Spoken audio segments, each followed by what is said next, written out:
ಇವತ್ತು ಮುಖ್ಯಮಂತ್ರಿ ಡಿ.ಕೆ. ಶಿವಕುಮಾರ್ ಅವರು ಕೃಷ್ಣ ಬೈರೇಗೌಡರ ಜೊತೆಗೂಡಿ ಅಪಾರ್ಟ್ಮೆಂಟ್ ನಿವಾಸಿಗಳ ಜೊತೆಗೆ ಇವತ್ತು 11 ಗಂಟೆಗೆ ಸಂವಾದವನ್ನು ನಡೆಸ್ತಾರೆ.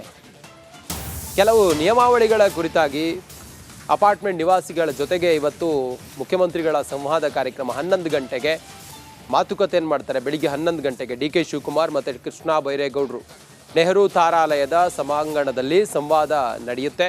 ಮಾಲೀಕತ್ವ ನಿರ್ವಹಣೆ ಸಂಬಂಧ ಹೊಸ ಕಾನೂನನ್ನು ಜಾರಿಗೊಳಿಸುವುದರ ಬಗ್ಗೆ ಅಪಾರ್ಟ್ಮೆಂಟ್ ನಿವಾಸಿಗಳ ಜೊತೆಯಲ್ಲಿ ಮುಂಚಿತವಾಗಿ ಈಗ ಮಾತುಕತೆಯನ್ನು ಮಾಡ್ತಾ ಇದ್ದಾರೆ. ಹಿಂಗಿಂಗಿದೆ ಅಂತ ಹೇಳಿ ಡಿ.ಕೆ. ಶಿವಕುಮಾರ್ ಮತ್ತು ಕೃಷ್ಣ ಬೈರೇಗೌಡರು ಎಲ್ಲ ಒಟ್ಟಿಗೆ ಸೇರಿ ಚರ್ಚೆ ಮಾಡ್ತಾರೆ. ಸಂವಾದ ನಡೆಯುತ್ತೆ 11 ಗಂಟೆಗೆ.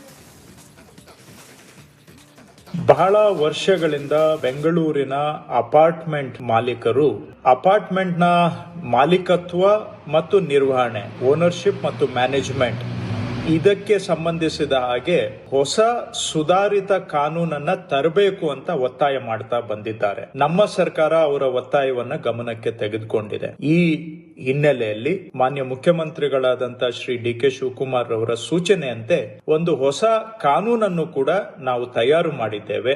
ಈ ಕಾನೂನನ್ನ ನಾವು ಜಾರಿ ಮಾಡುವುದಕ್ಕೆ ಮೊದಲು, ವಿಧಾನ ಮಂಡಲಕ್ಕೆ ಮಂಡಿಸೋದಕ್ಕೆ ಮೊದಲು ಇದಕ್ಕೆ ಸಂಬಂಧಪಟ್ಟಂತಹ ಸ್ಟೇಕ್ ಹೋಲ್ಡರ್ಸ್ ಜೊತೆಗೆ ಅವರ ಅಭಿಪ್ರಾಯ ಸಂಗ್ರಹಣೆಗಾಗಿ ಈ ಬುಧವಾರ ಜುಲೈ 15ನೇ ತಾರೀಕು 11 ಗಂಟೆಗೆ ಬೆಂಗಳೂರಿನಲ್ಲಿರುವಂತಹ ಜವಾಹರ್ಲಾಲ್ ನೆಹರು ಪ್ಲಾನೆಟೇರಿಯಂನ ಸಭಾಭವನದಲ್ಲಿ ಒಂದು ಸಮಾಲೋಚನಾ ಸಭೆಯನ್ನ ಹಮ್ಮಿಕೊಂಡಿದ್ದೇವೆ. ನಿಮಗೆ ಇದರ ಬಗ್ಗೆ ಏನಾದರೂ ಸಲಹೆ, ಸೂಚನೆ, ಅಭಿಪ್ರಾಯ ನೀಡುವಂತದ್ದು ಇದ್ದರೆ ಈ ಸಭೆಯಲ್ಲಿ ಭಾಗವಹಿಸಿ ತಮ್ಮ ಅಭಿಪ್ರಾಯವನ್ನ ಹಂಚಿಕೊಳ್ಳಬೇಕಾಗಿ ಇದರ ಮುಖಾಂತರ ಕೋರುತ್ತಿದ್ದೇನೆ. ಮಾನ್ಯ ಮುಖ್ಯಮಂತ್ರಿಗಳು ಸಹ ಈ ಸಮಾಲೋಚನಾ ಸಭೆಯಲ್ಲಿ ಭಾಗವಹಿಸಲಿದ್ದಾರೆ. ತಮ್ಮ ಅಭಿಪ್ರಾಯ ಏನಾದರೂ ಇದ್ರೆ ಈ ಸಭೆಯಲ್ಲಿ ಭಾಗವಹಿಸಿ ನೀಡಬೇಕೆಂದು ತಮ್ಮನ್ನು ನಾನು